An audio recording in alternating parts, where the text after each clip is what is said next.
I'm great. How are you doing? Good. It's kind of cold in Virginia, but I know. It's cold here too. But you, doing as it. you said, you're a Cowboys one, so that Yeah, warms you up I'm inside, good. doesn't it? Thank you for not ruining my day by bashing them, Not a chance. Never. as you do on your TikTok for everybody that knows you probably knows you more from TikTok than Twitter. But I met you on Twitter when I just DM'd you. I said, can I interview you? And you said yes. And then this is like what 6 years ago, and we finally got. Oh, you got jokes, don't you, Bo? Well, not 6 years ago. Well, it's been. Was it the last time the Cowboys won a playoff game? 6 years Oh, ago? I see how it is. Wow. I love you too. The last time the Cowboys won a playoff game, were you even born? Were you even born? I don't think I was. I don't think I was. Although I did tell you didn't look a day over 21, so I don't know. You may not have been either. I was because I watched it. So, everybody knows about your public persona and all this stuff. First off, I want to say congratulations to the teams that made it this far. I know you all really wish the Packers were here for this. I know you do. So thank you to Ken Dorsey for throwing 40-yard bombs on 3rd and 2. Felt just like watching Green Bay again. Okay, let's just get started. Well, you have to throw sometime because you can on 2nd and 10. Who told you that? I thought we weren't allowed to. How are you still employed? That reminds me, anybody not playing this weekend, as I said, you can join the meeting, but do not say anything, all right? Just shut up and everyone quiet. Shut up. Thank you. Thanks for that. All right, let's just get started. Pat Mahomes also suffered a high ankle sprain, which, to put that into perspective, that's the same injury that caused Mac Jones to think he needed his leg amputated. Well, you can't play on it, okay? It's very painful. And he played on it. What? Did you hear that, Lamar? Yeah, well, we actually pay our quarterback. We offered him $133 million. That is way too low. You guys look like idiots right now. Also, Chad Henne, congratulations. You now have the same number of touchdown passes in the playoffs as Justin Herbert. Chad Henne? Let me guess you put a linebacker on their best receiver? No. Nope, they did not. Only you would do something that stupid. All right, but let's go back to talking about Pat Mahomes. Look at that man. He is just the image of perfection. Some might even call him King Patrick. Chris, what did I say? What did I say about these? Just give me your notes. What is this even? I heart Mahomes. Oh, nice. Really nice. You have your brother. He has cerebral palsy just like me. And I was wondering how your parents clue you into him being not quote unquote normal, but I gotta say normal is the only a setting on a washing machine. You know what I mean? Like I love that thing. Did they clue you in, or did you clue yourself? I mean, did you kind of pick up on what it was? Great question. Yeah, I didn't really even think about it growing up because it was so Johnny's 2 years older than me.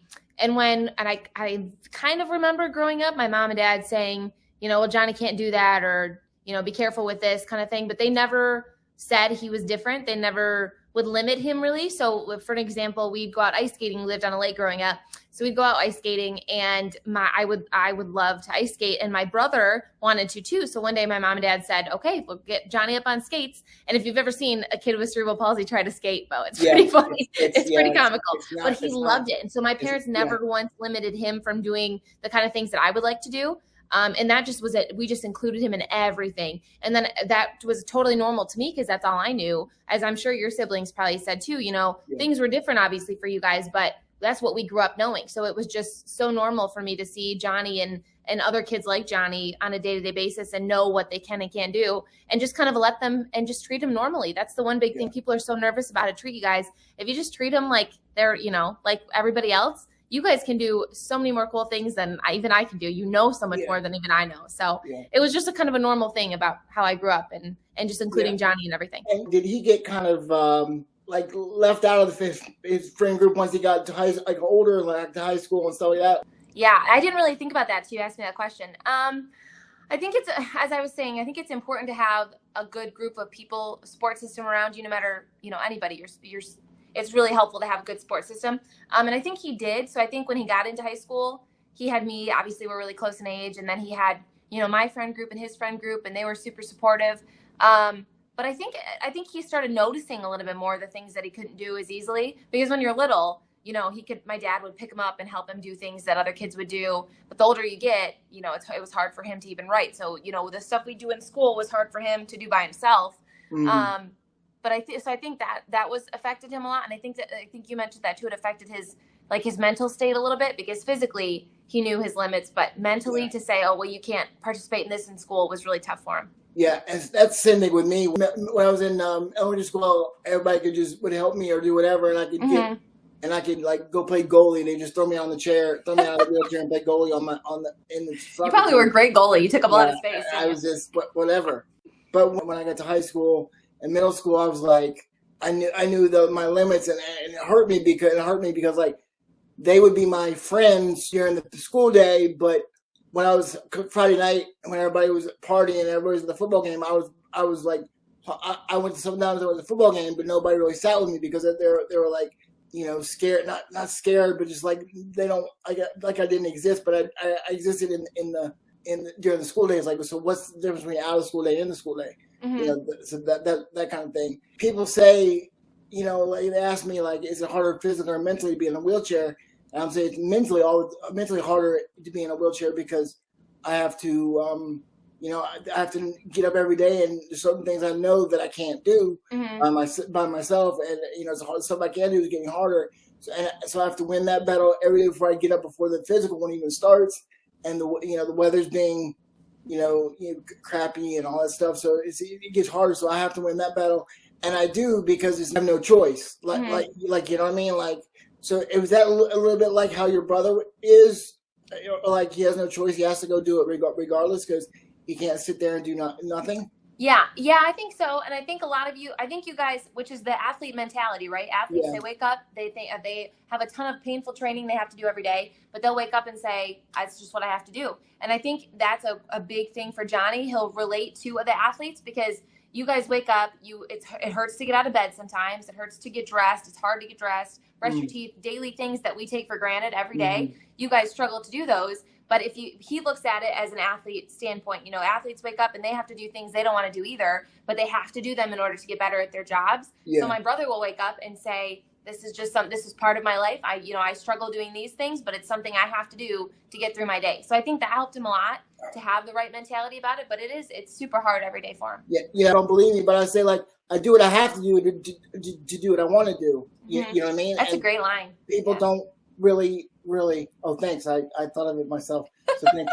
Trademark that. That's really good. You can pat myself on the back here or whatever. But I end up going to like, I drive. I'm so addicted to coffee. I'm so addicted to staying in getting out of the house. Aren't we all?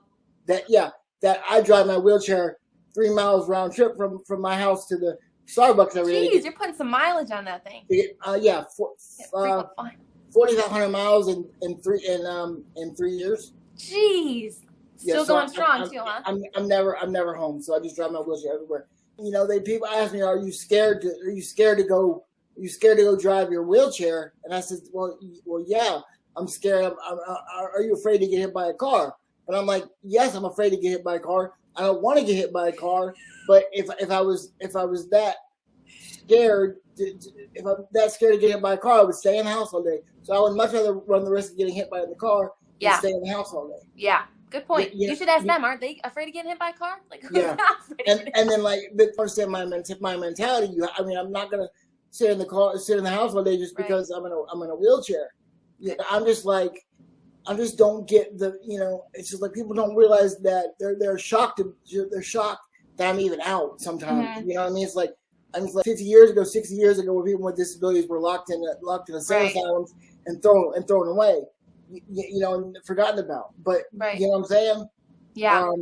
Watched your YouTube video or watched your your TED Talk, and it said something like you said, in a world of beautiful fat horses, be a skinny zebra. You know what I mean? I love that. And then so that's the whole thing. Now what are your thoughts about that whole thing? Like, yeah, I think that is really important for you guys too, because Johnny, and that's what I said in my TED Talk, everybody is made for a purpose. Like, everybody has something that they can bring to the world that's super different from anybody else. Like, what you can bring even is different from what my brother can bring, and what everybody has something different about them. And so for Johnny, I told him, and my parents told him growing up, he is still, even if you have a disability, you can bring something. And I think you're even more inclined to bring something to the table when you have a disability, because you see the world already differently. Like, people try to see the world differently, but there's so many, like everybody wants to be like everybody else, right? Everybody wants to be popular and trendy and all this kind of stuff. But if you look at a situation differently, that's what sets you apart. And that's what allows you to do great things in the world, because people that just want to be like everybody else, they're not going to think of things differently. They're not going to see situations differently. And so Johnny already sees things differently. He'll see a situation and he'll know what he can't do, but he'll see a way to show people, hey, this is really hard for me.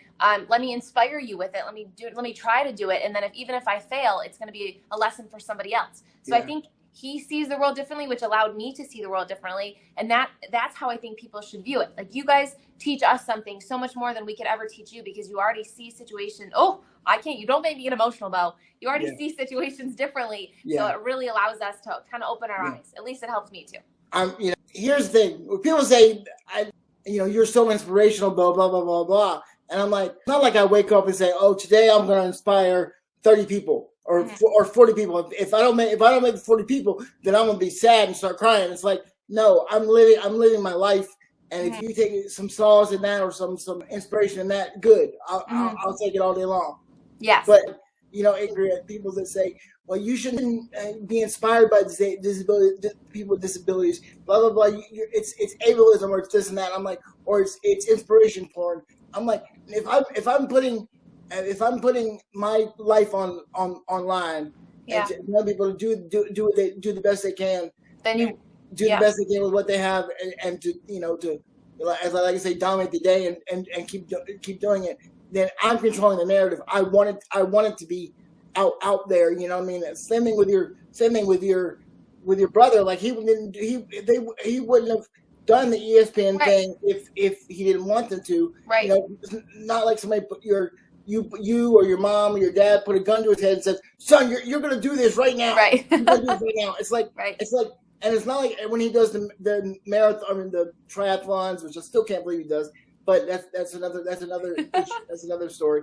But like, he wants to go out and say, oh, if I don't inspire 20 people today, I failed. It's like, it's him living his life. And if you want to get inspiration towards it, or you can, or if you want to hate it, you can. But it's you guys putting it out there. Take it with a grain of salt. It's like any I'm having a tough day, or whatever, and with what your brother's going through, or is it just like, whatever, it doesn't affect you as much because it's always in your face.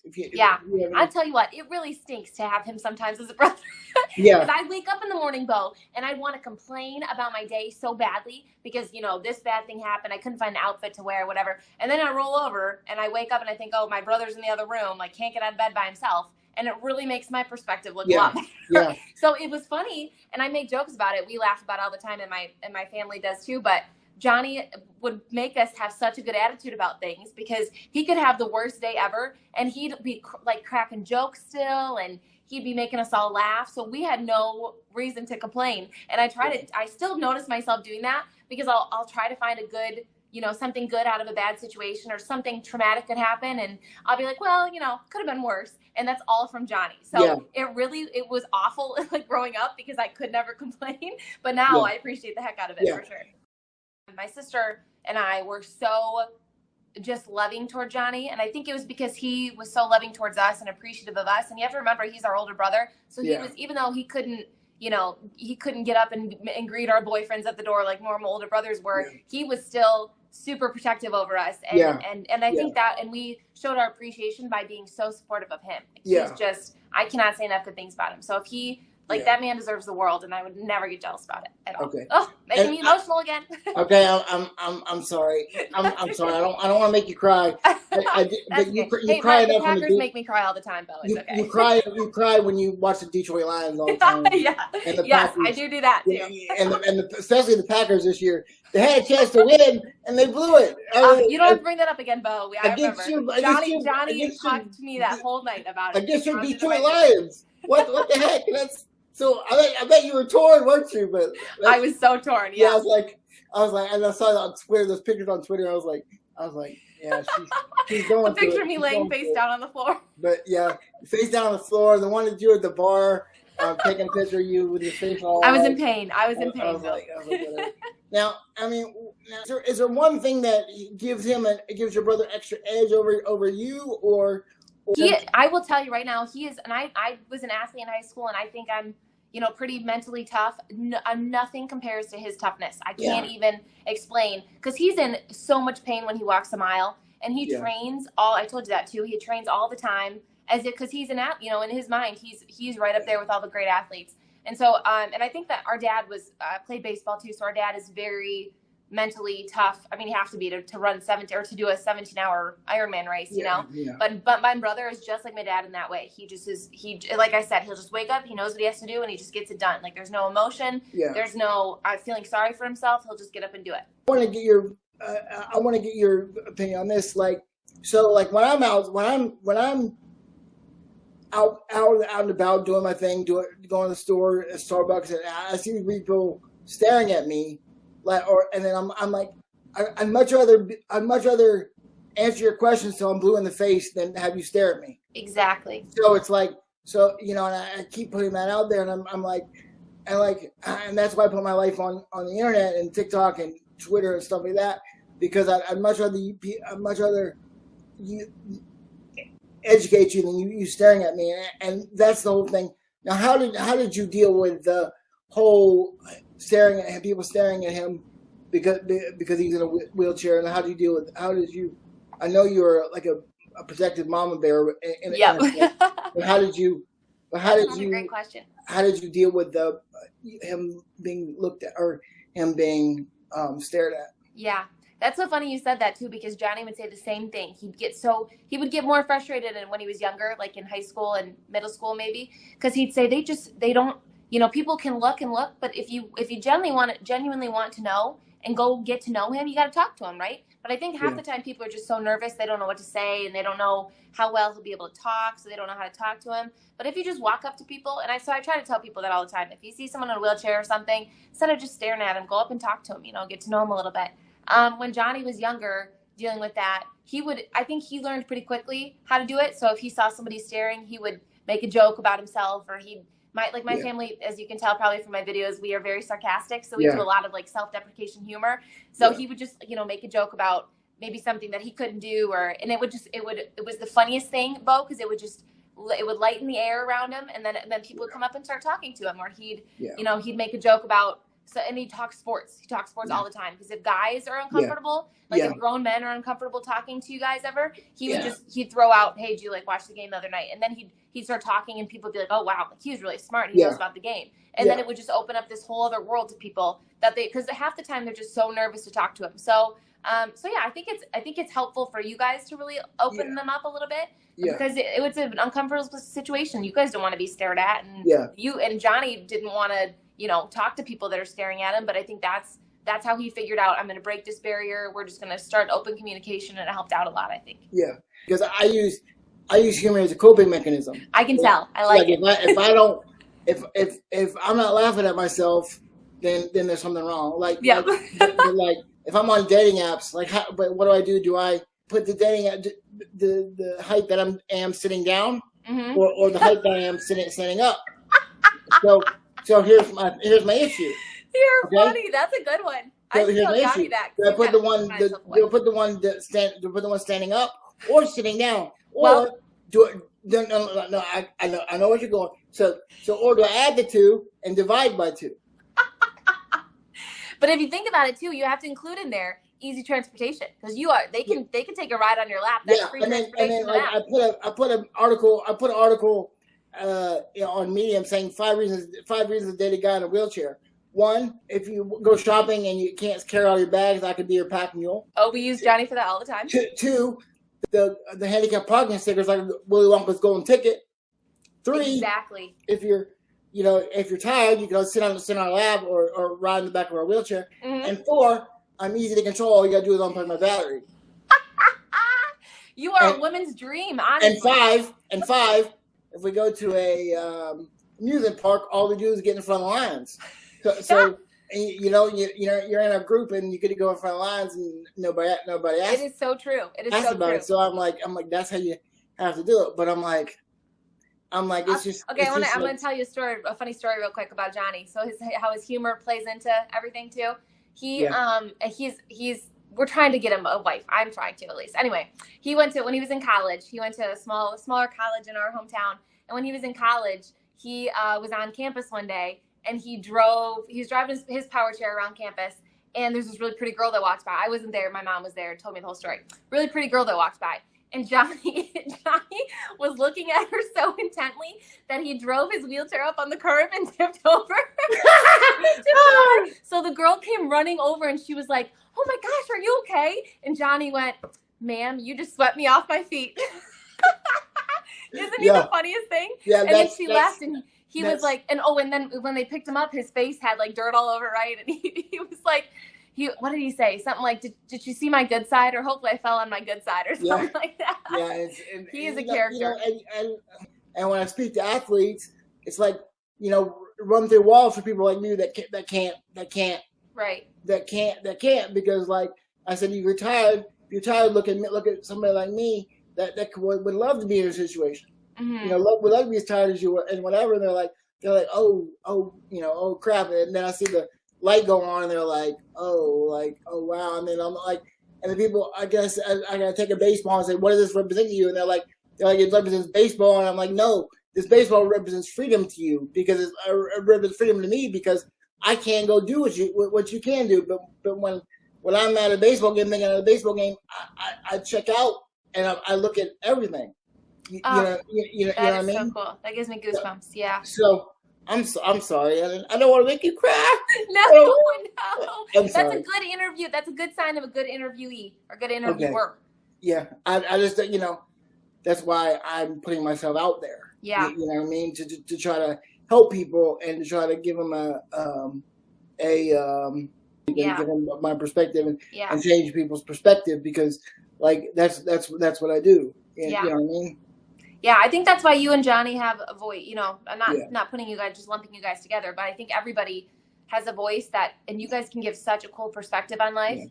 That's exactly what social media was made for. That's why I love that you're on social media. And then this is the thing. Like I may not be able to go to the Great Wall of China one day, but I can go on Twitter or Facebook or Instagram, Twitter or TikTok, and go look at the picture of the Great Wall of China. Yeah. Because people say I'm like people say that social media is bad and blah blah blah blah. It's so dangerous. I'm like, yes, it is dangerous, but it gives me somebody that will never be able to some may not ever be able to experience go on the Great Barrier Reef. I can go on my computer or my phone and look. I love that about social media. I love that it does that for you guys. Dive in the Great Barrier Reef. Yeah. You know what I mean? And one thing that really frustrates me is when people say, Bo, do you know my friend in a wheelchair? I'm like, no. And I says, well, and I first rule of wheelchair club is not you can't admit that you're in the wheelchair club. Like Fight Club, right? It's like Fight Club. Like Fight Club. Yeah, don't talk about wheelchair club. So you have to you have to deal with that. So it was just funny like that. I was just like, I love that so much. I was just like, and then one thing before I let you go, we know he means a lot to you, but where would you be with him without him? Let's just put it that way. That's a great question. Ooh, that's a tough one to think about. Well, just I would like to think that I'd be the same person, but I know I wouldn't be. Yeah. Because and I say that I would like to be the same person because my mom went through a lot of things in life too, and both my mom and my dad did. So I think that helped kind of change their perspective. So I think that they would still have raised my sister and I the same way. But my brother, I'll tell you what, I just think about like our family is so close because of him, and I just everything about my life and my family comes from my brother. Like everything that I've gotten, I attribute to him and his mentality and the way that he thinks about things and allowing me to think about things that way. His positivity, his work ethic, everything that has happened to me in life or the way that I think about things is all because I see how it is with Johnny. So I would like to say, hopefully, that I would be the positive person that I am, like a, happy-go-lucky kind of person, a hardworking person. But I think that all of that really comes from my brother. So yeah. And now, like, so my saying is like dominate the day and do the best you can with what you have and blah, blah, blah, blah. Now, what does dominate the day mean to you? That's a great question. You're tough. Yeah. Wow. I think if I can, so Johnny has a saying, if he can help or inspire one person every day, he's done something good. So whether it's, and you said that too, you're like, I don't wake up and try to inspire people. You'll run into people during your day. So you have a choice. I feel like every time you talk to somebody or every time you run into somebody during your day, you have a choice to either impact them in a positive way or a negative way. And if I leave my day knowing I've at least impacted one person in a positive way, it's not like buying them coffee or going to do something nice, but if you just smile at somebody even, that's all it takes. So I want dominating my day is if I can just do something that will impact another person's day in a positive way, that's a successful day for me. Yeah. And that's how wins no matter the size. Like some days the best thing you could do is to get out of bed and brush your teeth. Mm-hmm. And some days you do interviews with Anne Agar and it makes your life, and so that's but you have to celebrate the size of the wins no matter what, because every day you have a win no matter what the size. Like if you wake up and you see it and you are able to open your eyes that day, that's a win regardless. Yeah, you know what I mean. I love that. That's the whole thing for me. Like that kind of thing. You need to have a show, Bo. You're pretty cool. I'm trying. Talk about wins, man. What a win for you and the Cowboys. Yeah, I love you. Thank you. Thank you for not embarrassing me too much. Even though I'll leave your Cowboys alone temporarily. Yeah, well, you can mess with them, but just don't. Okay. You'll mess with my psyche, and that's like I saw your video. Now that we know each other well, I'll be a little bit nicer. Yeah, we need to do I need to do a reaction. I need to do a video of just ragging on the Cowboys one, and I'll just be like, and I'll do a reaction video and be like, Anna, now we know each other. This is not too good. This is not good. And be like, and I'll be like, oh, they haven't won a championship since 1990, and then be like, last time you saw it, last time they won a championship, that it was on DVD, it was on VHS, and all this stuff, and just rip them, and I'll be like, Anna, we know, you don't tell me that, but I don't know. We'll figure, I love it. I love the idea. We'll figure it out. I just want to do what I can, do what I can to. Yeah. I think you're doing a great job. To inspire everybody I come into. If not, then take it with a grain of salt and move on, because I'm done. I'm done trying to do things for other people that don't like me. Appreciate them. Yeah, I'm with you. Yep. All right, I'll let you go. Thank you for everything. You are the best.